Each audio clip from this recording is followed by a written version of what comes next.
오늘 일단은 우리 멈추어 서서요. 호세아서 계속 나갑니다. 호세아서. 지난번에도 우리 살펴드린 바와 같이 요나 주전 750년경쯤으로 하여서 여로보암 2세 북이스라엘의 최고의 흥왕기 때 일어난 새 선지자는 우리 꼭 기억하자라고 하였습니다. 누구요? 요나, 호세아, 아모스 이렇게 기억하자라고 하였습니다. 그리고 거꾸로 요나를 먼저 하나님께서 하도 북이스라엘과 남유다는 말을 안 들으니까 하도 말을 안 들으니까 요나를 통해서 어디로 보내셨다고요? 니느웨로 보내셨어요. 니느웨.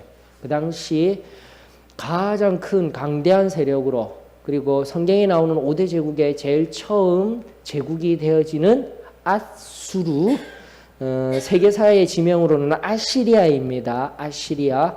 그 아수르를 향한 하나님의 메시지를 전파하기 위해서 요나가 가죠. 호세아가 끝나면 요나를 우리가 살펴보게 될 텐데요. 일단 제가 바라보는 시점에서는 요나가 먼저 나왔으면 좋겠어요. 교재 때문에 제가 지금 이렇게 순서대로 가고 있지만 요나가 먼저 나와서 니느웨로 보냈더니 다들 어떻게 합니까?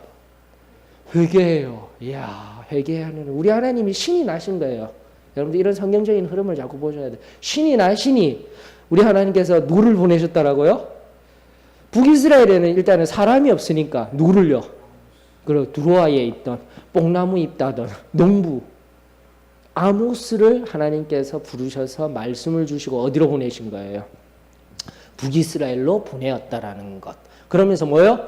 정의를 공의를 하수와 같이 흘러가게 하는 것. 다시금 하나님 앞에 돌아오라라는 강력한 선포가 이루어졌다는 것 기억하고 있습니다. 그러면서 이제 호세아 선지자도 하나님께서 세우시죠. 북이스라엘에 동일하게. 그러면서 호세아 선지자를 통하여서 무엇을 바라보았냐면은 아모스 선지자를 통하여서 정의와 공의, 나라 전체 사회의 대변혁을 일으키기 위한 하나님의 마음을 보았다라면 이제는 한 영혼, 즉 이스라엘이라는 그 민족을 향한 한 영혼을 향한 변함없는 아버지의 사랑. 우리 지난주에 호세아 1장 1절로부터 2장 1절까지 각 사람의 이름을 통하여서 하나님이 얼마만큼 변하지 아니하는 사랑 우리 살펴보았죠. 오늘도 마찬가지입니다. 오늘 호세아서 2장 2절로부터 3장까지 2장 2절로부터 3장 5절에 있는 말씀 우리 같이 함께 살피면서 또 그 속에 노가 있는 우리 하나님의 사랑을 발견할 수 있는 은혜가 있기를 주의 이름으로 축원합니다. 자, 오늘 호세아서 본문 말씀은 2장 2절로부터 3장 5절까지의 말씀입니다. 준비되셨나요? 자, 다 같이 통독하고 우리 함께 또 말씀의 깊은 은혜 가운데로 나아가십시다. 2장 2절입니다. 너희 어머니와 논쟁하라. 그는 내 아내가 아니요 나는 그의 남편이 아니라. 그가 그의 얼굴에서 음란을 제하게 하고 그 유방 사이에서 음행을 제하게 하라. 그렇지 아니하면 내가 그를 벌거벗겨서 그 나던 날과 같게 할 것이요 그로 광야같이 되게 하며 마른 땅같이 되게 하여 목말라 죽게 할 것이며 내가 그의 자녀를 긍휼히 여기지 아니하리니 이는 그들이 음란한 자식들임이니라. 그들의 어머니는 음행하였고 그들을 임신했던 자는 부끄러운 일을 행하였나니 이는 그가 이르기를 나는 나를 사랑하는 자들을 따르리니 그들이 내 떡과 내 물과 내 양털과 내 삶과 내 기름과 내 술들을 내게 준다 하였음이라. 그러므로 내가 가시로 그 길을 막으며 담을 쌓아 그로 그 길을 찾지 못하게 하리니 그가 그 사랑하는 자를 따라갈지라도 미치지 못하며 그들을 찾을지라도 만나지 못할 것이라. 그제야 그가 이르기를 내가 본 남편에게로 돌아가리니 그때에 내 형편이 지금보다 나았음이라 하리라. 곡식과 새 포도주와 기름은 내가 그에게 준 것이요 그들이 바알을 위하여 쓴 은과 금도 내가 그에게 더하여 준 것이거늘 그가 알지 못하더라. 그러므로 내가 내 곡식을 그것이 익을 계절에 도로 찾으며 내가 내 새 포도주를 그것이 맛들 시기에 도로 찾으며 또 그들의 벌거벗은 몸을 가릴 내 양털과 내 삶을 빼앗으리라.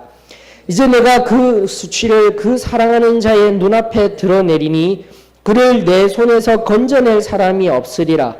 내가 그의 모든 희락과 절기와 월삭과 안식일과 모든 명절을 폐하겠고 그가 전에 이르기를 이것은 나를 사랑하는 자들이 내게 준 값이라 하던 그 포도나무와 무화과 나무를 거칠게 하여 수풀이 되게 하며 들짐승들에게 먹게 하리라. 그가 귀고리와 폐물로 장식하고 그가 사랑하는 자를 따라가서 나를 잊어버리고 향을 살라 바알들을 섬긴 시일대로 내가 그에게 벌을 주리라. 여호와의 말씀이니라. 그러므로 보라 내가 그를 타일러 거친 들로 데리고 가서 말로 위로하고 거기서 비로소 그의 포도원을 그에게 주고 아굴골짜기로 소망의 문을 삼아 주리니 그가 거기서 응대하기를 어렸을 때와 애굽 땅에서 올라오던 날과 같이 하리라. 여호와께서 이르시되 그날에 내가 나를 내 남편이라 일컫고 다시는 내 바알이라 일컫지 아니하리라.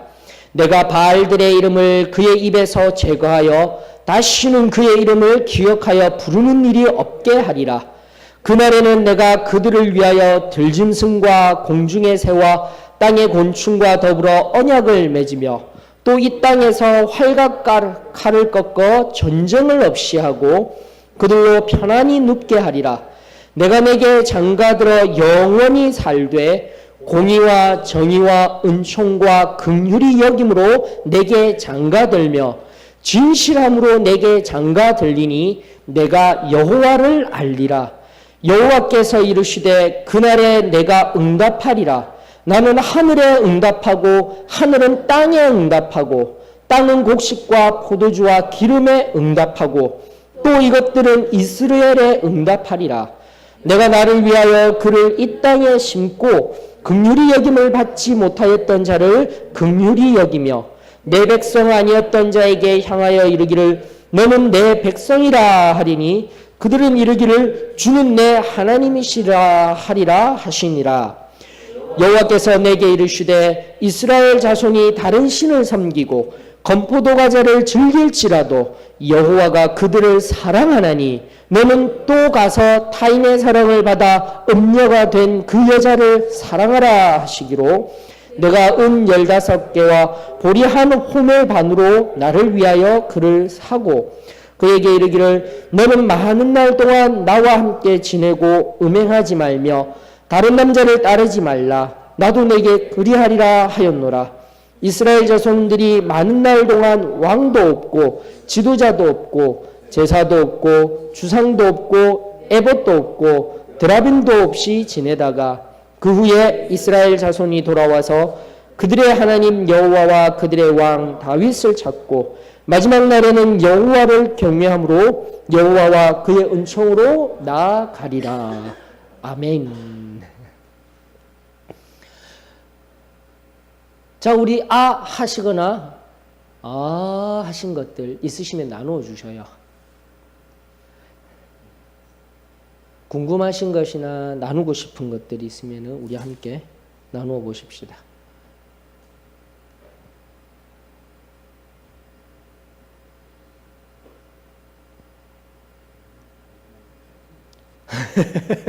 궁금한 것을 찾지는 못해. 그래 자꾸 이제 선지서가 어렵다 하게 되면은 안 봐지게 돼요. 근데 자꾸 이런 이제 수요 성경 통독 시간을 통하여서 연대기 순으로 계속 쭉 가고 있죠. 그러므로 이 시간 우리 같이 찾아보면서 나아갑니다. 일단은 선지서, 제가 선지서에서는 큰 맥락으로 이해하시라고 하였습니다. 어떻게 해요?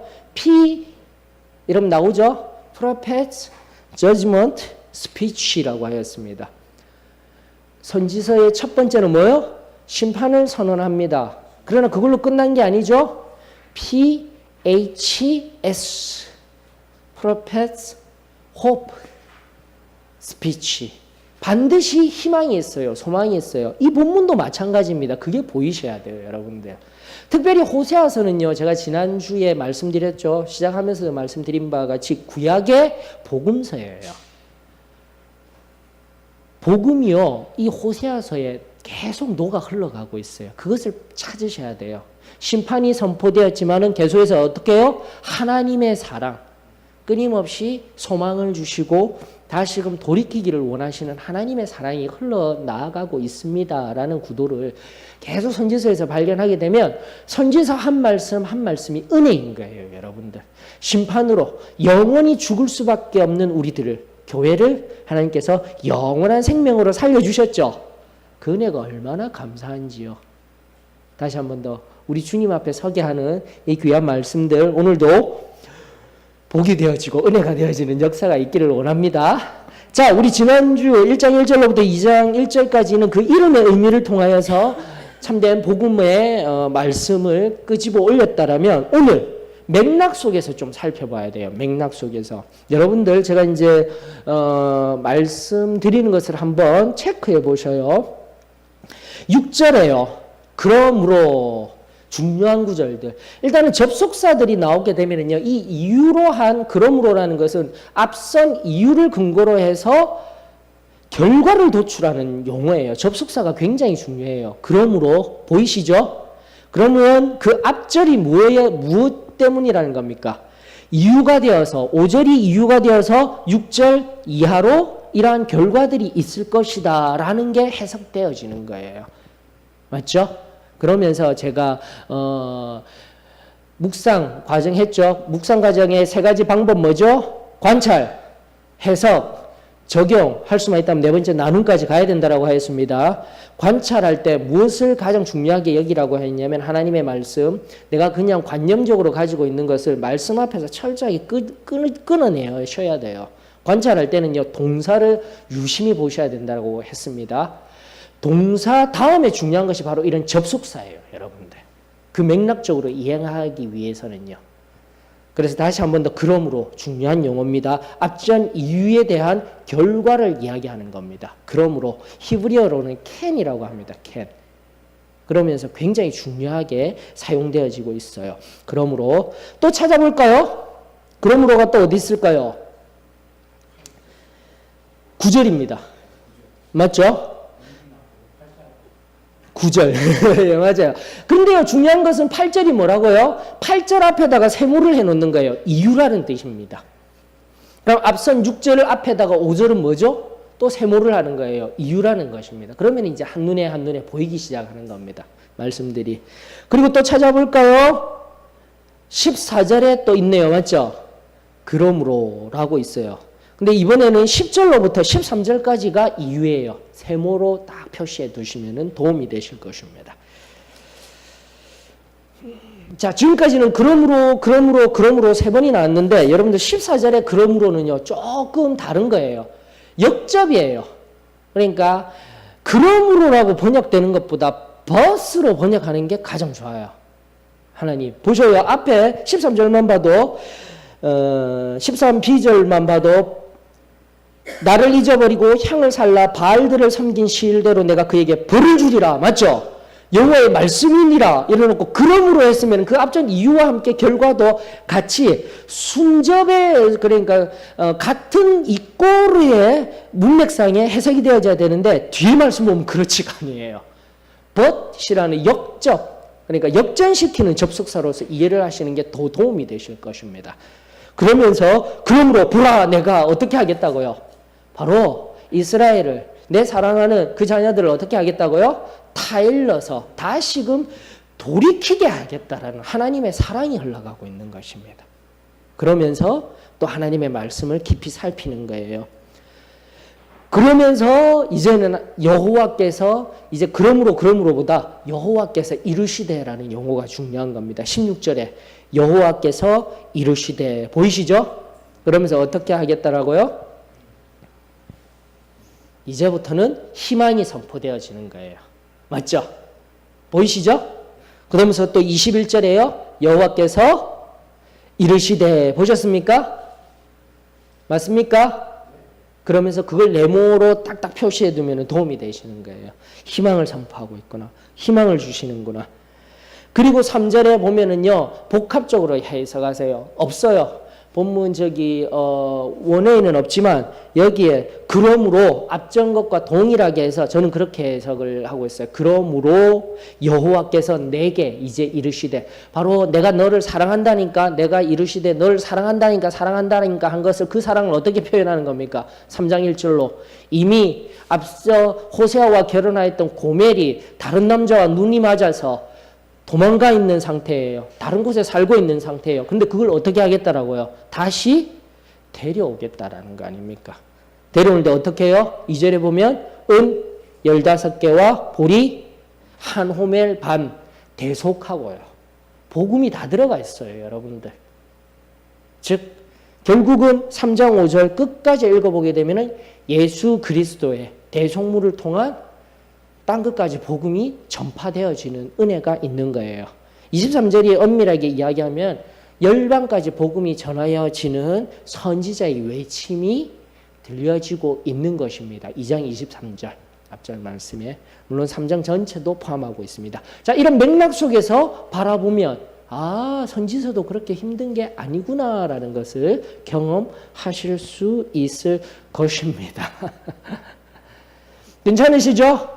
맥락 전체 큰 틀에서 이제 바라보면서 이제 말씀을 한번 보십시다.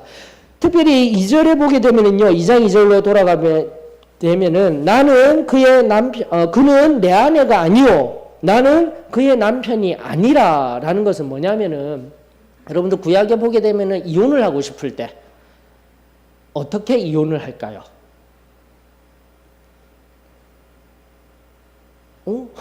이거 신명기 하면서 다 했는데 뭐예요? 뭐 하나 써가지고 던져주면 되잖아요. 맞죠? 맞습니까? 이혼증서 하나 써주고 해버리면 돼요. 그것도 남자가 써버리면 돼요. 바로 이런 거예요. 즉 증서로 문서로 남기는 것뿐만이 아니라 구두로서 여기 말하고 있는 그는 내 아내가 아니요, 나는 그의 남편이 아니라, 바로 이 이혼증서에 명백히 들어가는 법적 용어가 바로 여기에 등장하고 있습니다. 즉 지금 호세아와 고멜의 상태는 어떤 상태요? 이혼한 상태. 바로 이때부터 어떻게 지금 가고 있는 거예요? 이 여인은, 고멜은 앞전에 1장에 보면 지금까지 살펴본 거 자녀 몇 사람요? 셋이잖아요. 맞죠? 셋뿐입니까? 또요. 그 뒤에 또 자녀들 놓고 했겠죠. 자녀들이 좀 많은 것 같아요. 그런 피덩이 애들이 있고, 이번에 보니까 양산에서 아주 가슴 아픈 일이 있었죠. 그러니까 엄밀하게 얘기하면은 단수로 하나하나씩 성경 그대로 바라보게 되면은 5인 것 같아요. 이스라엘, 루하마, 로암미, 또요? 루하마, 암미. 맞습니까? 단수로만 보게 되면 우리 지난주에 살펴본 것 같이 5인데, 그러면서 이제 생각나는 게 양산에 거기 열심히 그 바깥에 대롱대롱 외벽 청소하시는 분 있었는데 소리 시끄럽다고. 근데 그분도 고소공포증이 있었든지 무서우니까 음악을 틀어놓고 했는데 음악 소리 시끄럽다고 위에 올라가서 줄을 서로서 끊어내버렸잖아요. 요즘 사람들이 그렇게 끔찍하답니다. 디모데후서 3장 1절로부터 4절에 있는 말씀과 같이 자기 자신을 사랑하고 자기 자신만 바라보고 그러고 살아가니까 문제가 생기는 거예요. 말세에 이르는 그 모든 것들. 요즘 들어 특히 더 세상 사람들, 한 사람 그리고 전 세계에 정말 종말의 때, 마지막 때를 살아가고 있는 것 같아요. 우리 좀 더 하나님 앞에 온전히 깨어있는 은혜가 있었으면 좋겠습니다. 제가 왜 이 이야기를 드리면 바로 그 아버지로서 자녀들을 감당하는데 5명이 있더라고요. 아이가. 고등학생부터 이제 갓 정먹이 있는 아이까지. 제가 너무 마음이 아팠어요. 어떻게 이렇게 완악한 자리에 있을 수가 있을까? 한 사람의 생명이 무너진 것이 아니라 한 가정이 흔들리는 자리에 나아가게 될 때. 바로 이거예요. 지금도 여러분들이 이 말씀을 보시면서 이 고멜이란 여인이 이렇게 자녀를 낳아놓고 젖먹이도 있는데 어떻게 했다고요? 외간 남자를 따라서 나아가 버린 거예요. 음란하게 해버린 거예요. 그랬을 때 우리 하나님은 어떻게 하겠다고요? 아니요, 그건 나중 문제요. 그 전에 이제 이혼하겠다고 이토록 이렇게 말 안 듣는 고멜이 상징적으로 뭐라고 했죠? 북이스라엘, 이스라엘, 고멜이. 호세아는 뭐예요? 이 남편은 하나님이라니까, 하나님의 뭐. 그래서 고멜을 어떻게 했다고요? 제3자적인 관점에서 이제는 나 너의 남편 아니야. 너 내 아내 아니야. 이혼 증서에서 끝내버리고 심판, 이렇게 이런 심판들이 나아가게 될 것이야 라고 선언하는 거예요. 2장 3절, 2절 3절. 근데 우리가 항상 이제 안타까웠던 것은 음란한 자식들이 되었다. 음란한 자식들이 되었다. 로루암마 로암미라는 이름으로 긍휼히 여기지 아니하는 자, 사랑하지 아니하는 자, 그다음 또 뭐죠? 내 백성이 아니다라고 행하면서 북이스라엘을 향한 또다시 고멜도 상징하고 있지만 음란한 자식들 또한 누구요? 이스라엘 세대와 세대를 통하여서 점점 더 하나님과 멀어지는 그 이스라엘의 모습을 우리가 살펴볼 수 있어야 되는 거예요. 나아가 여러분들 음란한 자식들이 되지 않기 위해서는 신명기 6장 4절로부터 있는 말씀 반드시 우리 알아야 합니다. 알죠? 쉐마. 맞죠? 반드시 우리가 하나님의 말씀을 어떻게 해야 돼요? 온 마음과 뜻과 정성을 모두어서 사랑하고 그 말씀을 새겨야 되겠죠? 그러고 나서 뭐라고 했습니까? 내 자녀들에게 가르치라는 거예요. 나만 은혜 받고 나만 말씀 알고 있는 게 중요한 것이 아니라 어떻게 해야 된다고요? 믿는 자들의 의무는 자녀들에게 그 말씀을 들려오게 해야 되는 거예요.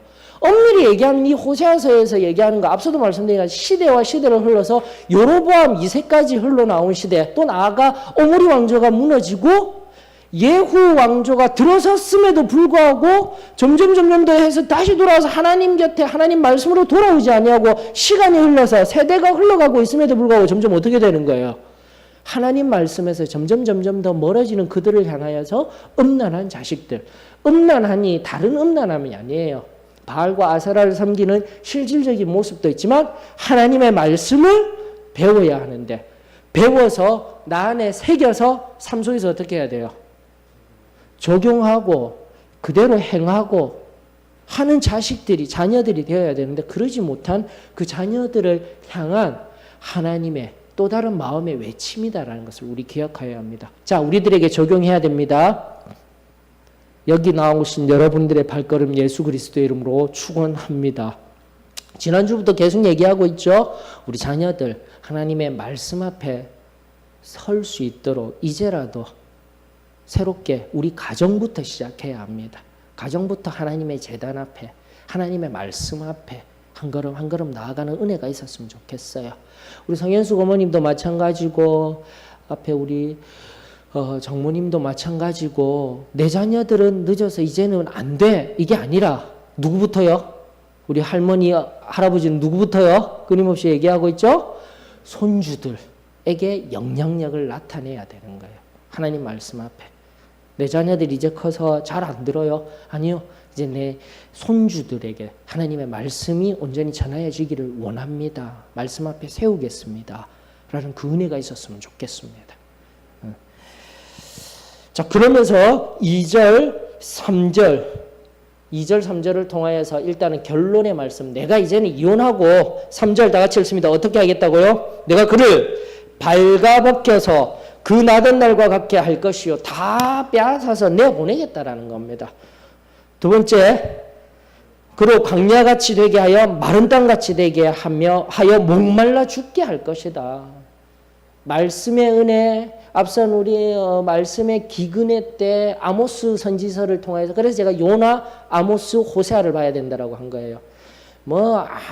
아무리 풍족한 시대라고 할지라도 말씀의 기근이 막혀버리고 정의와 공의가 하수와 같이 흘러가지 아니하면 어떻게 된다고요? 기근의 때를 살아갈 수밖에 없음을 성경은 끊임없이 말하고 있는 거예요.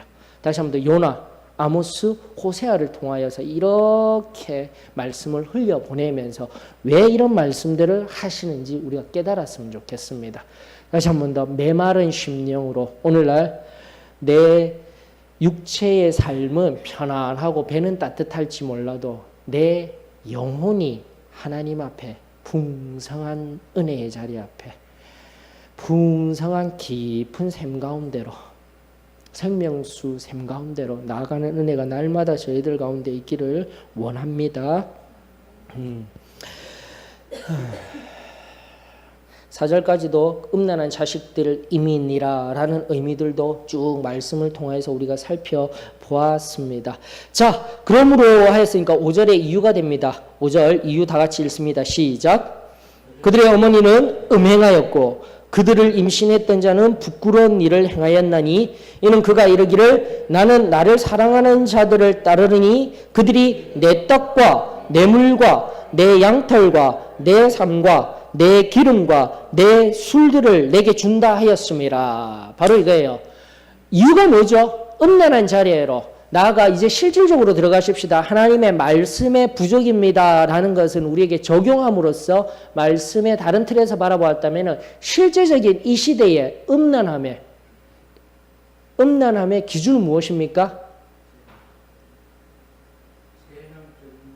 세상적인 것, 특별히요 종교적 음란함, 종교적 우상, 바알과 아세라를 따라가고 있는 거예요. 특별히 5절의 하반절에 내 떡과 내 물과 내 양털과 내 삶과 내 기름과 내 술을 내게 준다 하였습니다. 누가요? 바로 그 녀석이 지금 고멜 손잡고 나아간 그 녀석이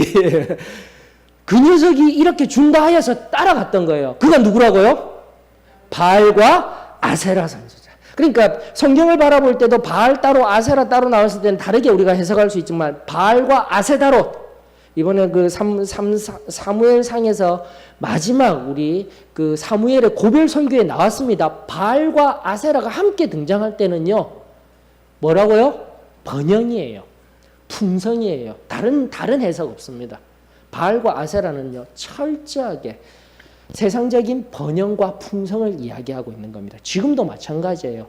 이 호세아 고멜을 유혹한 자가 누구라고요? 바로 그 당시 종교적으로 음란한 시대를 살아가고 있던 바알과 아세라를 위시로 한 세상이 주는 달콤한 여로보암 2세의 정치, 경제, 문화, 군사적으로 가장 강력한 시대를 살아가고 있던 북이스라엘, 나아가 오늘날 우리 대한민국의 모습과도 흡사하다라고 하였지 않습니까? 아모스서 강의하면서 살펴보면서 정의도 없어요. 공의도 없어요.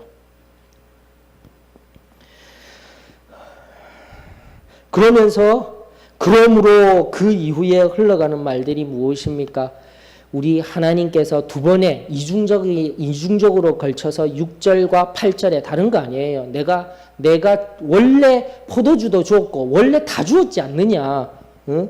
떡도 주었고 뇌물도 다 주었고 그 말씀 어디 있죠? 9절에 있죠? 여러분들 9절에 보십시오. 내가 내 곡식을 그것의 익을 계절에 도로 찾겠으며 내가 내 새 포도주를 그것이 맡을 시기에 도로 찾으며 어떻겠어요? 그 전까지 주시던 분이 누구였다라는 겁니까? 여호와 하나님. 바알과 아세라가 아니었어요. 세상이 주는 달콤함들이 아니었어요. 그러므로 오늘 다시 한 번 더 우리 삶을 점검하십시다. 복음의 본질, 우리가 신앙을 함의 본질은 현상적인 것들을 바라보고 있으면 안 된다라고 했습니다. 맞습니까? 현상적이라 함은 신앙적으로도 우리가 종교적인 감흥으로도 막 내가 어떠한 은혜가 있어야 돼. 감정적인 것, 정서적인 위로 이런 거 아니라니까요. 내가 중심이 된 것이 아니라니까요. 그리고 나아가 우리 안에 복이라고 주신 세상적인 성공, 그것은 덤으로 주신 거예요. 성공, 내가 지금 먹고 입는 모든 것들, 그것은 하나님이 덤으로 주신 겁니다. 현상적인 것입니다.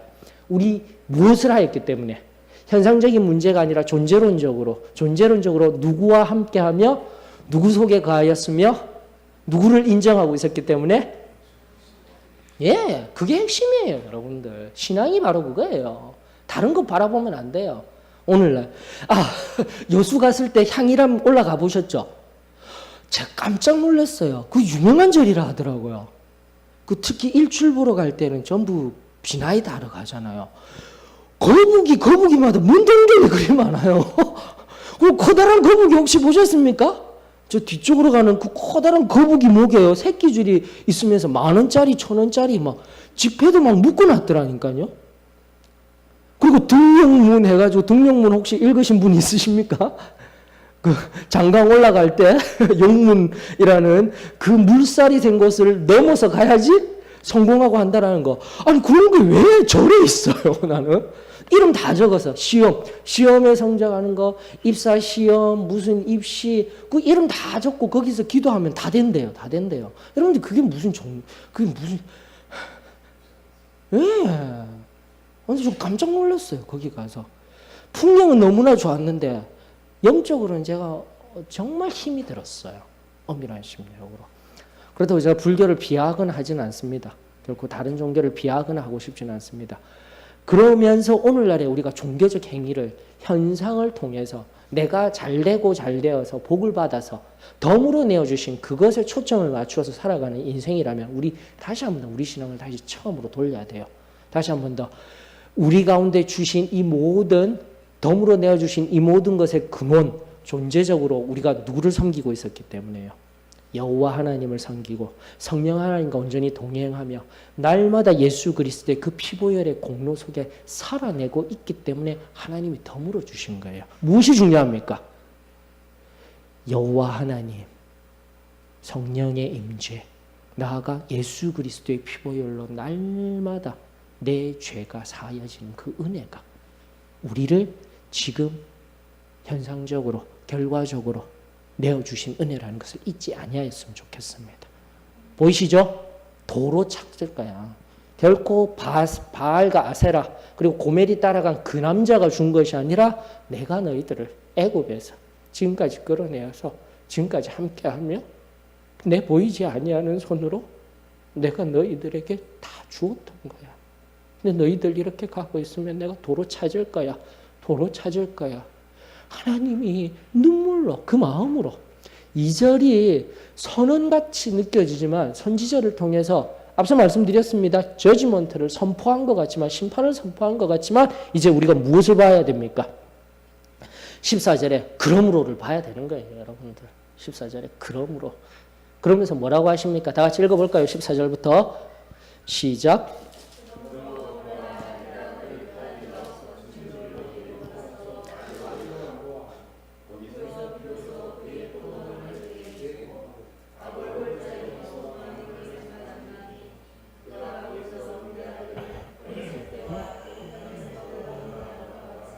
아멘. 하나님께서 다시금 그 전날에 있었던 그대로 어떻게 하겠다고요? 회복시켜 주겠다라잖아요. 하나님이 일하시는 겁니다. 다시금 우리가 우리 선한 자유의지로 인하여서 죄 가운데서 우리 하나님을 향한 회개의 돌이킴 그리고 그 하나님의 은혜를 받아 또다시 구원의 은혜의 자리에 간다 하지만은 그 회개할 수 있는 능력도 누구에게로 오는 거예요? 우리 하나님이 주시는 거예요. 모든 것이 하나님의 은혜입니다. 인간의 어떠한 덕, 어떠한 노력 아무것도 없습니다. 오직 하나님께서 다시금 돌이키기를 원하시는 거예요. 여러분들.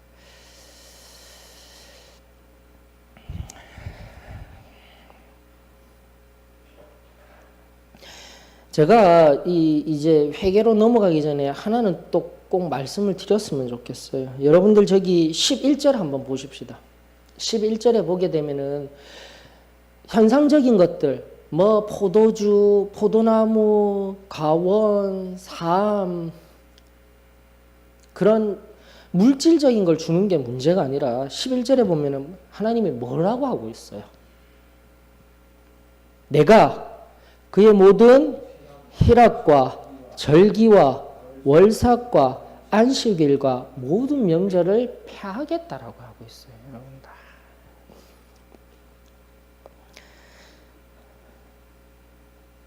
하나님 앞에 예배드리는 자리, 하나님이 정하신 하나님께서 예배를 통해서 우리들에게 흘려주실 그 은혜의 통로를 완전히 막아버리겠다라는 겁니다. 전 그게 늘 두려운 거예요.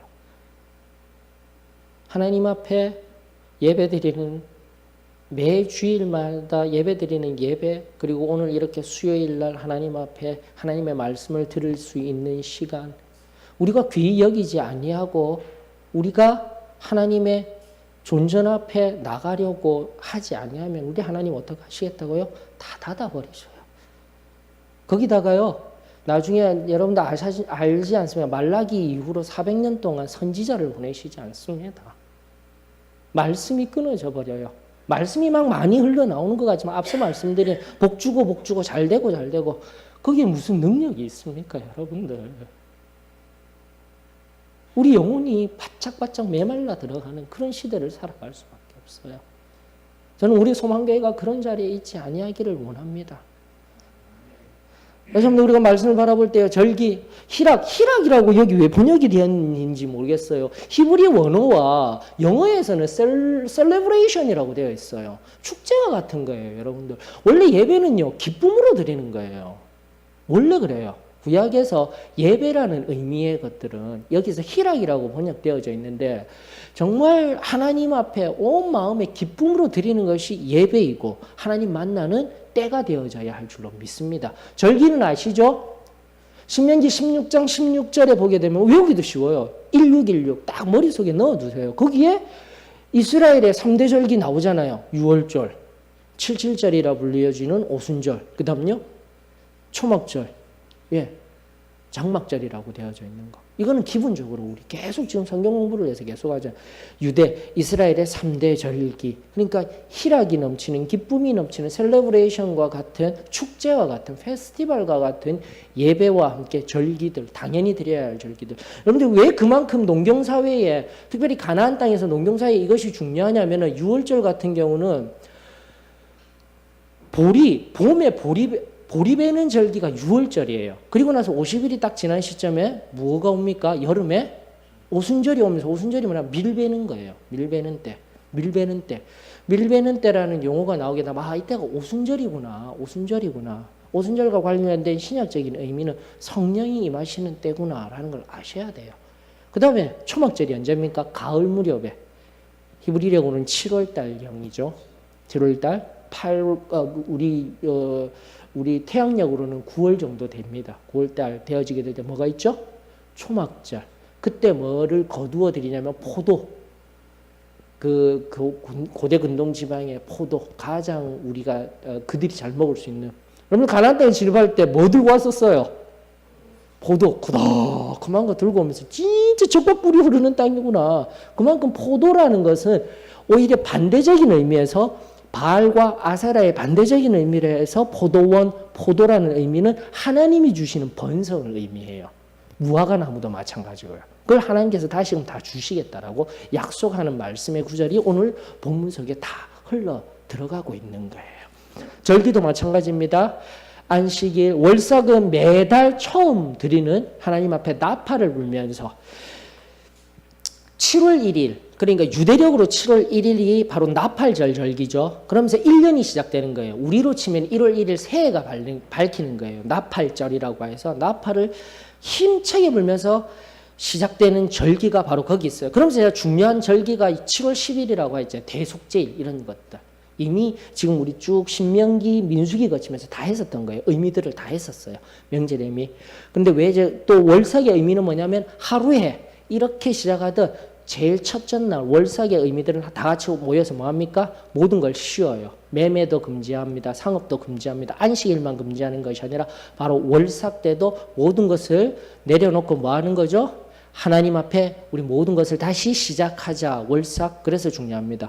그래서 참고로 새벽 기도회 같은 것들 잘 정착되지 못할 때는 매월 첫째 날만 이라도 우리 새벽 기도 모두 다 같이 나오십시다. 점교인, 전송도, 월삭 기도회 이런 거 보셨죠?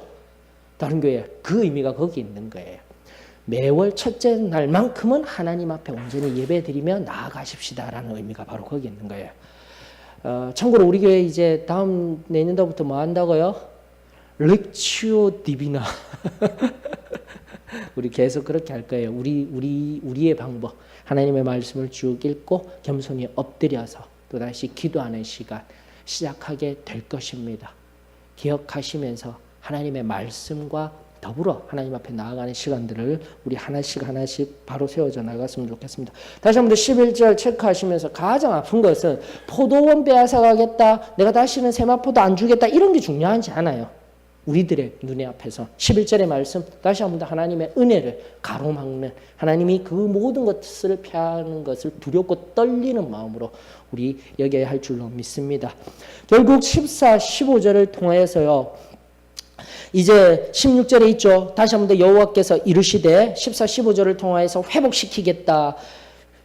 또 다시금 하나님께서 부르시겠다 약속하고 난 뒤에 15절 같은 경우 여러분들 한번 보셔야 아골골짜기가 나오는데요. 여러분들이 익히 알고 있는 아골골짜기는 뭐죠? 이거 아골골짜기는 좀 중요합니다. 성경에 아골이라는 이름은 딱 5번 등장합니다. 근데 아골골짜기 여러분들 아시잖아요. 아골골짜기. 아간이 골로 간 골짜기. 기억하고 계셔야 된다니까. 뭐죠? 아간이 여호수아서 7장 24절로부터 26절에 보게 되면 이제 그 아간이 범죄하여서 그 가족들이 돌에 맞아 돌무더기가 되어서 죽은 골짜기가 이름이 뭐라고요? 그래요. 아골골짜기. 그래서 그 아골이라는 뜻이 무슨 뜻이냐면 환란이라는 뜻입니다. 여러분들 첫 번째 반드시 기억해야 돼요. 아골골짜기라는 것은 환란이라는 뜻이에요. 환란. 그리고 그 여호수아서에 보게 되면 15장으로 제가 기억하고 있는데 15장, 16장, 15장쯤에 보게 되면 그 아골골짜기 지역을 정복하는 그런 이야기들도 나오게 됩니다. 그러면서 여호수아서에 3번 등장하게 되고요. 두 번 여기 등장하는 게 3번, 그러니까 2번이 등장하고요. 3개 등장하는 게 뭐냐면 바로 여러분들 선지서에 등장해요. 근데 선지서에서는 아골골짜기가 전혀 방금 얘기했던 환란이라든지 절망이라든지 죽음을 얘기하는 골짜기가 아니에요.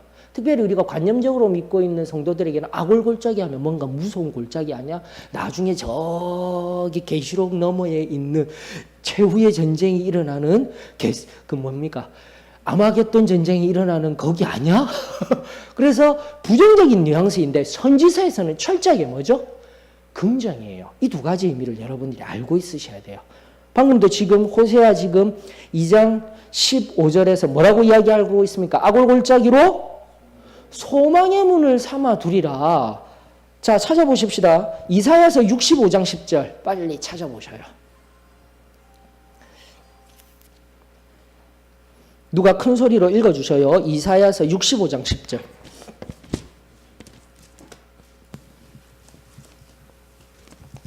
너희의 죄악과 너희 조상들의 죄악은 한 가지니 그들이 산 위에서 분향하며 작은 산 위에서 나를 능욕하였습니다. 그러므로 내가 먼저 그들의 행위를 헤아리고. 아니요, 65장 10절. 10절이요? 예, 10절. 죄송합니다. 제 발음이 잘못되었나 봅니다. 샤론은 양떼의 우리가 되겠고 아골골짜기는 소떼가 눕는 곳이 되어 나를 찾는 내 백성의 소유가 되려니와. 뭐예요 이거 도대체? 아골골짜기가 어떻게 된다고요? 소떼가 눕는 긍정의 메시지죠. 맞죠? 선지서에는요 아골골짜기가 긍정적인 메시지입니다. 샤론은요 여러분들, 예, 샤론은 양떼의 우리가 되어 있고, 샤론은 이미 또 우리 평야지대 하면서 블레셋 위에 있는 데가 어디요? 샤론 평야. 3평야는 알아야 됩니다. 블레셋 평야, 샤론 평야, 이스라엘 평야. 그것도 우리 사사기 하면서 다루어 드렸습니다. 자, 그러면서 그곳에 원래는 이방인 블레셋이라는 사람들에게 빼앗겨 있는 땅인데 그 모든 것들을 회복시켜서 어떻게 하겠다라고요? 소망을 주겠다라는 의미입니다. 이사야서 65장 10절 보이시죠? 아골골짜기는 나쁜 장소가 아닙니다. 희망의 장소입니다. 그러면서 우리 호세아서에서도 나왔어요. 호세아서 2장 15절입니다.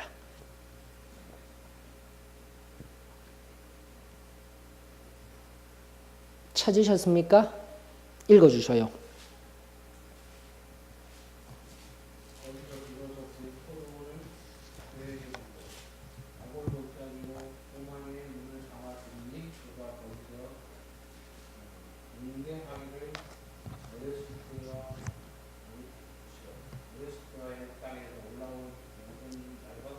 맞죠? 다시금 정정하십시오. 앞쪽에 얘기했던 앞서 아골 골짜기라 하면 여호수아서에 3번, 그리고 선지서에 이렇게 2번 나오면서 다시 한 번 더 소망과 희망의 장소가 어디라고요? 바로 아골 골짜기입니다. 라는 것을 여러분들 아셔야 돼요. 그리고 한 장소가 더 등장했어요. 회복시킬 때. 말로 위로한다라고 되어 있죠. 위로한다라는 이 말이 뭐냐면은 레브라는 히브리어를 사용하고 있는데 마음을 다해. 마음이란 뜻이거든요. 원래 히브리어. 온 마음을 다해서 내가 하는 그 장소가 지금 어디예요, 여러분들? 광야입니다. 보이십니까? 광야. 이 의미는 뭐냐면요. 여러분들 복음을 통하여서 특별하게요. 우리가 전혀 하나님을 몰랐던 사람에게도 동일하게 광야와 같은 자리, 환란에 있던 자리, 예수 그리스도를 모름으로 말미암아 죄악 가운데 하나님과의 관계가 단절된 상태, 그 모든 것들이 광야와 같은 자리, 환란의 장소가 될 수도 있겠지만 특별히 다시 한 번 더 이 호세아라든지 선지서들, 특별히 모든 복음서 말씀들은 믿는 자들을 향한 하나님의 말씀이라 넘어졌다가도 다시 뭐 하시겠다라는 거예요. 다시금 그 환란, 다시금 내가 갔던 자리에서 속았던 그 자리에서 겉으로는 휘황찬란하였던 그 장망성들이 야광이 반짝반짝하던 그 성들에서 하나님이 우리를 다시 회복시키는 장소가 어디냐면 광야예요, 여러분들. 이제 보이시죠? 선지서에서는요. 어렵고 힘든 자리에서 환란과 핍박 속에서 아골이 무슨 뜻이라고요? 환란이란 뜻이라 하였습니다. 바로 그 속에서 하나님 무엇을 하겠다고요? 소망을 내어주며 바로 그 장소에서 일으켜 세워주시겠다라고 약속하고 있는 겁니다. 그러므로 바로 이런 말씀만 나오면 우리가 반드시 기억해야 할 말씀 시편 119편 71절 맞습니까? 시편 119편 71절 계속해서 제가 말씀드려요. 고난이 유익이라 그 말씀, 그 유명한 말씀이 어디에 있었느냐? 시편 119편이에요. 여러분 시편 119편은요. 이 22개의 알파벳 아시죠? 22개의 알파벳들 용어로 1절에서 8절씩 각 8절씩 알파벳 순서대로 되어져 있는 건데 그 순서가 다 무엇을 이야기하고 있냐면 말씀에 관하여서 이야기하고 있어요. 맞습니까? 고난이 유익이라 하면서 고난이 유익이라 여기까지는 다 알아요. 고난이 유익이라. 고난 속에서 유익을 얻는다 하는데 그리고 나서 얻는 결과가 무엇이에요? 정말 중요합니다. 빨리 71절 누가 큰 소리로 읽어주셔요. 고난당한 것이 내게 유익이라. 이로 말미암아 내가 주의 율례를 배우게 되었나이다. 아멘. 이게 핵심이에요. 다시 회복시키는데 어떻게 회복시키느냐? 어디로 회복시킨다고요? 하나님의 말씀으로 회복되어지는 줄로 믿습니다. 이게 정말 중요한 거예요, 여러분들. 하나님의 말씀도 우리들에게 끊임없이 하나님의 숨결의 말씀으로, 하나님의 말씀으로 회복되어져야 된다. 우리가 말씀을 끊임없이 중요히 여기는 이유도 여기에 있고요. 우리의 역사도 마찬가지입니다. 개신교의 역사도 무엇을 통하여서 이루어졌죠? 1527년 루터가 구텐베르크 성당에 95개의 저희 방문 쾅쾅쾅 이번이 500주년이라고 하였습니다. 500주년. 올해 10월 달이 되어지게 되면 개신교 500주년 기념이에요. 그때 어디로 돌아가자라고요? 말씀으로 돌아가자. 말씀으로 돌아가자. 그리고 성경의 핵심은 바른 것 아닙니다. 성령에 의하여서 우리가 은혜 받고 그 은혜 속에 살면 된다. 내 개인의 구원을 넘어서 말씀으로 돌아가서 말씀이 무엇을 얘기한다고 저 2가지 딱 얘기해 주잖아요. 첫 번째, 하나님의 말씀을 앞에 서게 되면은 온 마음과 정성을 다해서 누구를 사랑합니까? 하나님 사랑. 그리고 나서 어떻게 하라고요? 그래, 내 몸을 사랑하든 누구를 사랑해야 돼요? 내 이웃 사랑. 이게 핵심이에요. 하나님의 말씀은요, 철저하게 하나님 사랑, 이웃 사랑이에요. 그러므로 하나님을 섬긴다라는 참된 하나님의 자녀들은 세상을 사랑하는 사람들이에요. 여기서 세상을 사랑한다라는 것은 세상이 주는 달콤함들을 사랑하는 것이 아니라 다시 한 번 더 잃어버린 영혼들을 향한 긍휼함을 가지고 그들을 향한 아버지의 마음을 말씀 속에서 깨달아서 하나님의 그 마음을 깨달아서 어떻게 해요? 세상 가운데 하나님의 대사로서 하나님의 향기로서 하나님의 편지지로서 여러분 한 사람 한 사람의 말과 행동이 편지지가 되고 전도지가 되어서 살아가는 인생. 다시금 저와 여러분들의 인생이 되어지기를 주의 이름으로 축원합니다. 그 깊은 자리로 나아가 우리 한 사람 한 사람이 다시금 회복되어지기를 원합니다. 다시 한 번 더 고난의 자리에서 환난의 자리에서 우리 하나님이 회복시켜 주시고 회개시켜 주시고 돌이켜 주시는 은혜가 있음에 고난이 유익이라. 그러면서 어떻게 해요? 주님의 율례를 다시금 깨닫게 되었습니다. 이 고백들이 저와 여러분들에게 흘러넘치기를 주의 이름으로 축원합니다. 그래서 옆에다가 시편 119편 71절 꼭 적어두세요. 그리고 아골골짜기에 성경 안에서의 아골골짜기의 의미들, 해석학적인 의미들도 우리가 살펴보았더랬습니다. 빨리빨리 가십시다. 나중에 19편은 동그라미로 2개 해놓으셔요. 19절, 2장 19절. 그것이 원래 이 본문의 핵심 구절입니다. 조금 이따 살펴볼 수 있도록 하고요. 여러분들 이제 계속해서 호세아 선지자를 통하여서 계속해서 희망이, 소망이, 회복이 선포되어지고 있습니다. 그것은 쭉 살펴보고요. 특별히 앞서도 말씀드린 2절, 내가 은 15개와 보리 한 호멜 반으로 원래 내 안에였는데 반대로 말했을 때 하나님이 사람을 지으실 때 원래 사랑하며 심히 보시기에 좋았더라라고 지으신 그 존재였는데 죄로 인하여서 타락하였는데 그냥 내 것이었는데 그냥 내 것으로 가지는 것이 아니라 뭐요? 3장 2절은 체크해 주셔서 대속의 원리가 들어가야 되는 거예요. 반드시 원래 내 것이었지만 원래 내 것이라 하지 아니하고 반드시 존귀한 것을 내어줘야 됩니다. 그 당시에 은 15개 엄청 비싼 겁니다. 보리 한 호멜은요, 약 270, 260리터예요. 엄청나게 양이 많아요. 그걸 한 호멜 반이란 주면서 굉장히 많은 양을 주고 원래 내 아내를 데리고 와야 되는, 원래 데리고 오는 하나님의 마음. 바로 이만큼 중요한, 귀중한 우리들에게 다시 의인으로 회복시키기 위해서 예수 그리스도의 피 보혈의 공로가 있다는 거 우리 다시 한번 기억하십시다. 대속의 원리가 흘러가며 다시 회복시키시는 놀라운 하나님의 은혜. 그러면서 5절이 우리들에게 이야기하는 건 무엇입니까?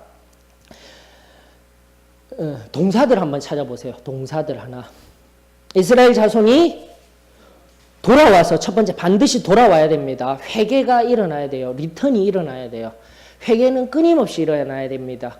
그리고 끊임없이 복음의 중요성 중에서 회개가 능력입니다라는 것, 이거 꼭 기억하셔야 됩니다. 내가 어떠한 자리에 있든 돌아서면 됩니다. 하나님에게로 돌아서면 됩니다.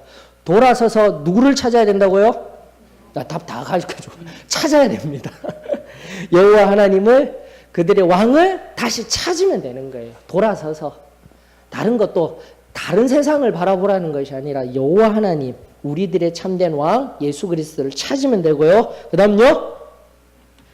그렇게 찾아서 여호와 하나님을 어떻게 하라고요? 경외하는 거예요. 여러분들. 날마다 하나님 앞에 예배드리고 그 하나님의 존전 앞에 서 있는 삶. 경건의 자리에 들어갑니다. 그러면 경건 무슨 어원적인 의미가 이렇다 저런 거 아닙니다. 정의 명확하게 시켜드렸어요. 경건은 무슨 뜻이죠? 하나님 앞에 24시간 서 있는 상태예요. 그게 경건이에요. 다른 말 할 필요 없어요. 경건한 모습은 성경을 많이 읽는 겁니다. 일어나자마자 기도하는 겁니다. 그런 거 아니에요. 경건은요, 하나님 앞에 매 24시간을 온전히 서 있는 그 상태가 경건이에요. 바로 그렇게 여호와를 경외하며 경건함으로 나아가는 은혜가 저와 여러분들에게 있기를 원합니다. 그러면서 어떻게 하라고요? 여호와와 그의 은총으로 나아가리라. 철저한 소망과 희망, 회복, 하나님의 참된 복을 우리들에게 선포하여 주시고 계십니다. 저는 이것을 믿습니다. 다시 한 번 더 우리 소망교회 위에, 우리 한 사람 한 사람 위에 세상이 이제 마지막 때를 향하여서 늘 치닫고 있습니다. 근신하고 깨어 있으며 하나님을 찾아야 할 때이지만 너무나 힘들어요. 기도하는 것도 힘들고 예배 드리는 것도 힘들고 찬송하는 것도 힘들고, 그럼에도 불구하고 우리가 말씀 앞에 서서 계속해서 여호와 하나님을 돌아가 찾고 그분을 경외하며 그분의 은총 앞에 늘 나아가는 은혜가 저와 여러분들에게 있었으면 좋겠어요. 자, 그러면서 마지막 이제 호세아 2장 19절 이것이 핵심 구절이라고 하였습니다. 핵심 구절 뭐죠? 19절 다 같이 읽습니다. 시작. 내가 내게 장가들어 영원히 살되 공의와 정의와 은총과 긍휼이 여김으로 내게 장가들며. 맞죠? 이미 장가드신 분이신데 또다시 장가를 들겠다라는 거예요. 구속사의 여정이 다 보입니다. 이미 우리가 이 사람을 내가 당신께서 다 지어놓으시고 사랑하고 함께 하기를 원하셨는데 죄로 인하여서 어떻게 되었죠? 단절되었을 때에 예수 그리스도를 통하여서 다시 회복시켜서 이제는 어떻게 하겠다고요? 영원히 이제는 내가 장가들어서 신부된 너희들과 함께 살아갈 거야. 사는데 어떻게 해요? 무엇과 무엇으로요? 또 나옵니다. 구약에서 가장 중요한 것들이에요. 이 네 가지입니다. 이미 제가 다 얘기해드렸던 거예요. 정의와 뭐죠? 공의. 정의와 공의. 그 다음요?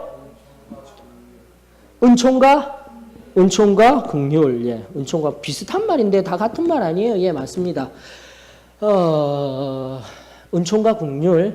그런데요, 지금 시편에서 보게 되면 여호와 하나님을 찬양 그의 선하심과 인자하심이라 해서 이 인자하심이 은총이에요. 헤세드입니다. 히브리어 맞습니까? 헤세드입니다. 은총. 이게 헤세드예요. 선하심은 히브리어 토브. 계속 말씀드려요. 토브라는 뜻은 그 선하다라는 것은 존재 상태가 어떻다고요? 여호와 하나님이 항상 나와 함께 하시는 거. 그게 선한 거예요. 성경적인 의미예요. 임마누엘. 맞죠? 임마누엘. 그리고 여호와는 그 뜻 이름도 있죠. 스스로 있으되 어떻게 해요? 내가 어느 곳에 있든지 어둠 속에 있든 어떤 밑바닥에 있든 늪 가운데 있든 어느 자리에 있든 스스로 너와 늘 함께 있는 하나님. 그게 여호와라는 뜻. 여호와 임마누엘. 그것이 바로 선인 거예요. 선한 거 아무렇게나 해석하지 마세요. 성경적인 해석입니다. 그게 바로 시편에서 끊임없이 여호와께 감사하라, 여호와께 찬양하라, 여호와를 높여라 하면서 계속 관용어구로 나오는 게 뭐죠? 그의 선하심과 인자하심을 헤세드. 그럼 긍휼이 뭔가? 그러면서 긍휼은 조금 이따 다루고요. 정의와 공의는 이제 선하심과 헤세드, 은총 제가 알려드렸고요. 정의, 공의는 이번에 최근에 제가 다시 한 번 더 중요하다고 했죠. 사무엘상부터 시작되는 정의와 공의. 정의는 뭐라고 했죠? ጼ데크. 뭐죠? ጼ데크. 정의. 똑같은 거예요. 이것도 똑같은 거예요. 선이다라고 생각합니다. 하나님 앞에서의 의인 거예요. 맞습니까? 내 의가 아닙니다. 하나님이 원하시는 의미예요. 그러므로 다시금 정리하자면 하나님의 선하심 뭐죠? 과 인자하심 이렇게 동급으로 같이 바라보시고 계시면 돼요. 정의는 선하심이에요. 하나님이 함께 하시며 하나님이 말씀을 통하여서라도 하나님 당신이 가지신 뜻이 정의인 거예요. 맞습니까? 바른 의, 성경적인 의예요. 내 의가 아닙니다. 내가 은혜 받아서 성령님이 거하시기 때문에 성경도 안 보고 기도도 내가 하고 싶을 때 하고 예배도 내가 이것저것 때문에 못 드리다가 내가 드리고 싶을 때 드리는 내 의로 살아가는 게 아니라니까. 내가 복음이 되면 안 돼요. 정의, 선하심 이 모든 것은 하나님이 나와 함께 하시며 하나님의 의로서 하나님의 뜻으로 나아가는 거예요. ጼ데크는요. 반드시 알아야 됩니다. 구약의 굉장히 중요한 원리입니다. 그래서 공의가 뭐죠? 공의. 미시파트라고 하여서 심판이라고 하였습니다. 심판하다라는 뜻이 있는데 결국 이 심판을 어떻게 하는 겁니까? 공의를 심판을 공의롭게. 그래서 제가 공의를 심판하다 물론 나중에 궁극적인 종말론적인 의미에서는 정의와 공의로서 하나님 심판하다지만 공의는요 동사화시키랬잖아요. 맞죠? 동사화시키면서 이 위에 뭐가 나오냐면 하나님이에요. 하나님과 인간이에요. 여러분들 하나님과 인간이에요. 하나님의 정의를 우리를 통하여서 특별히 인간이라 하면은 믿는 사람들 그리고 성도들을 통하여서 공의를 이루어 나가는 게 필요한 거예요. 지금 사무엘상 들어가면서 왕정시대로 넘어가고 있죠. 저녁 강해 설교에서요. 그러면서 정의와 공의라는 이야기가 나오면서 사무엘하 8장 15절 계속 제가 강조하고 있습니다. 다윗이라는 그 왕을 통해서 하나님이 이루시고자 하는 게 뭐였다고요? 정의와 공의로 백성들을 다스리는 거였어요. 하나님이 왕정을 인정하셨다니까요. 왕을 요구하신 그 이유에 대해서는 하나님께서 근엄하게 사무엘을 통하여서도 책망하셨지만 결국은 그 왕정 시대에 다윗 왕위를 통해서 정의와 공의를 이루시고자 하시고 오고 가는 우리 세대들, 왕과 같은 여러분, 제사장 같은 여러분, 왕 같은 제사장인 우리들이 뭘 해야 되는 거예요? 하나님의 정의로 공의를 실현시키는 삶. 이것이 바로 성경적인 의미의 성도의 삶입니다라는 것. 정의와 공의를 정의해 드렸어요. 정의와 공의를 정의해 드렸습니다. 알려드렸습니다. 이해되셨죠? 자, 그러면서 여기 긍휼은요, 여기 지금 성경에 나오는 긍휼, 지금도 동일한 용어들, 선지서들을 계속 보면 항상 정의, 공의, 은총, 앞서 말한 선하심, 이런 거 계속 나올 거예요. 근데 여기서 사용된 헤세드가 은총으로도 번역되고요. 하나님이 주시는 은총도 있지만은 하나님의 마음으로서 대상이 인간일 때 긍휼로도 번역이 되는 게 헤세드인데 여기서 지금 긍휼로 되어진 게 라함이에요. 라함. 히브리어 라함인데 라함은 이번에도 라함에 관해서도 제가 알려드렸어요. 라함. 라함은 뭐냐면 바로 인간적인 사랑을 의미하는 거예요. 신적인 사랑이 아니에요. 동일한 것인데 하나님이 인간들을 바라보시면서 은총과 긍휼히 여기시는 것은 헤세드예요. 근데 부모가 자식을 바라보면서 무조건적으로 사랑해주는 내리사랑, 치사랑의 의미로서 비슷한 뜻이지만은 대상이 틀린 거예요. 사람이 사람에게 하는 것. 요셉이 베냐민을 향한 창세기부터 쭉 나올 때 헤세드가 아니에요. 사람과 사람에서 정말 아무런 조건 없이 사랑해주는 그 마음이 뭐라고요? 라함이라는 용어예요. 부모로서 인간 대 인간으로서 하는 용어. 그러나 어쨌든 은총, 여기서 말하는 은총과 긍휼은 뭐죠? 같은 용어예요. 그러므로 기독교는요. 다시 한 번 더 말씀드립니다. 기독교는요. 다시 한 번 더 하나님의 뜻, 하나님의 선하심 먼저 기억해야 돼요. 선하심이라면 하나님과 동행하고 지금처럼 은혜 시대를 넘어서 성령 시대를 넘어서 성령 하나님과 함께 동행하며 누구의 뜻요? 하나님의 뜻. 이미 강에 다 해드렸어요. 요한복음 보면서 요한복음 하면서 성령은 무엇 하시는 분이죠? 죄에 대하여, 의에 대하여, 심판에 대하여 그분의 뜻대로 이야기하시는 것이 아니라 누구의 뜻대로요? 나를 보내신 아버지의 뜻대로. 예수님도 그렇게 하셨고 성령님도 마찬가지신 거예요. 철저한 거예요. 하물며 우리는요. 굉장히 중요한 개념들입니다. 성경에서 구약을 넘어서 신약을 넘어서 은혜 시대를 살아가는 우리들에게도 늘 동일하게 적용되어져야 돼요. 그 선하심과 정의를 통해서 우리가 뭘 하시기를 원하신다고요? 공의를 이루시기를 원하시는 거예요. 지금 이 땅 가운데에서도. 궁극적인 공의를 이루시는 분은 누구시죠? 하나님이십니다. 하지만 우리가 바로 거기에 사용되는 도구가 되어지는 거예요. 그러면서 인간, 왜 긍휼을 여기 인간이라 했는지 아시겠죠? 인간이 또다시 인간을 사랑하는 마음, 조건 없는 사랑이에요. 이 라함의 사랑이 저와 여러분들에게 온전히 이루어지기를 원합니다. 우리 완전하게 긍휼한 하나님의 헤세드 우리가 행할 수는 없어요. 그러나 다시 한 번 더 우리가 행할 수 있는 진정한 사람이 사람에게, 그 부모가 자녀에게, 그리고 내 사랑하는 형제 자매에게 줄 수 있는 이 라함. 라함과 동일한 용어, 성경에 저기 신약으로 넘어오면 용어 뭐라고 했어요? 헬라어 다른 용어로 아가페가 아니라고 했어요. 제가 분명히 알려드렸어요. 아가페는 신적인 사랑의 영역인 겁니다. 아가페는. 물론 예수님이 보여주신 사랑, 무조건적인 사랑, 아가페라고 하고 있는데 뭐라고 했죠? 필레오라고 했잖아요. 필레오. 빌라델비아, 나중에 요한계시록에 나오는 빌라델비아 교회에 있고 미국에 있는 필라델피아, 그게 바로 형제 사랑이라는 뜻이에요. 형제 사랑. 즉 피로 예수 그리스도의 보혈로 된 형제 자매가 바로 이 라함의 사랑을 해야 된다는 거예요. 그만큼 구약, 신약 넘어서 이렇게 하나님의 말씀으로 하나하나 우리가 넘어가게 되면서 내가 있잖아요. 이 은혜, 은총, 긍휼, 헤세드의 사랑, 아가페의 사랑 결코 못합니다. 그것은 하나님만이 하실 수 있는 거예요. 그래서 우리가 성경 말씀을 깊이 살피고 알아야 돼요. 우리가 할 수 있는 건 뭐라고요? 라함과 필레오의 사랑. 형제 자매가 사랑할 수 있는 사랑. 그 형제 자매는 나중에 어떻게 하는 사랑이죠? 사도행전적인 사랑이에요. 서로 내 부족한 걸 내어주고 나도 부족한 것을 받고 무조건적인 내어주는 사랑. 지칩니다. 내가 인간적인 사랑을 내가 하나님과 같이 하고자 한다고요? 다 용서하고 다 감사하고 다 한다고요? 그것은 정말 성경하고는 조금 반하는 것들이에요. 여러분들. 굉장히 중요한 개념들입니다. 다시 한번 오늘 말씀을 통하여서 우리가 새롭게 하나님 앞에 온전히 설 수 있기를 원합니다. 나 부족해요. 나 연약해요. 나 때로는 사랑하고 싶은데 사랑치 못한 사람도 존재도 상황도 존재할 것입니다. 그걸 이제 말씀 속에서 인정해야 되는 거예요. 내 한계를 인정해야 되는 거예요. 그러면서 내가 할 수 없는 그 사랑, 라함의 사랑을 하게 하여 주셔요. 그러나 더 나아가 우리 하나님이 나를 충분히 붙들어 주셔서 그 선하심 속에서 내 안에 역사하시고 성령 하나님 내 안에 좌정하셔서 내 안에 성령으로 충만케 되어져서 세상을 향해 우리 주 예수 그리스도의 순전한 사랑을 라함에서 헤세드로 흘려보낼 수 있는 복의 통로가 되어지기를 원합니다. 라는 그 은혜 우리 한결같이 고백하십시다. 그러므로 완전 성화의 영역, 다시 한번 더 제가 이 자리만 있으면 자꾸 알려드리고, 완전 성화는 시점 속에서요.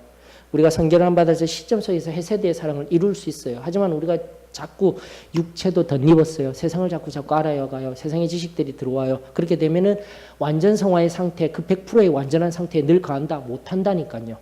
그러나 항상 그 은혜를 사모하면서 그 은혜에 나아가기 위해서 노력해야 돼요. 그러므로 라함이라는 그리고 필레오라는 그 사랑의 영역을 늘 기억하면서 내가 하나님의 완전한 사랑함에 설 수 있도록 나 자신을 끊임없이 헌신하며 내어주리는 이 진리 앞에 우리가 온전히 엎드릴 수 있기를 주의 이름으로 축원합니다. 돌아가면 되는 거예요. 그 원리는 다시 한 번 더 회개하고 회복하고 하나님의 존전 앞에 서게 되면은 우리 하나님께서 이루어 주실 줄로 저는 믿습니다. 다시 한 번 더 호세아의 놀라운 사랑 3장 5절의 말씀까지 돌아가십시다. 찾으십시다. 여호와를 경외하십시다. 그러면서 그분의 은총 앞에 그 헤세드 앞에 날마다 거하며 세상 속에 라함의 삶을 살아가는 저와 여러분들이 되어지기를 주의 이름으로 축원합니다. 자, 성현수 어머니 기도하고 마치겠습니다.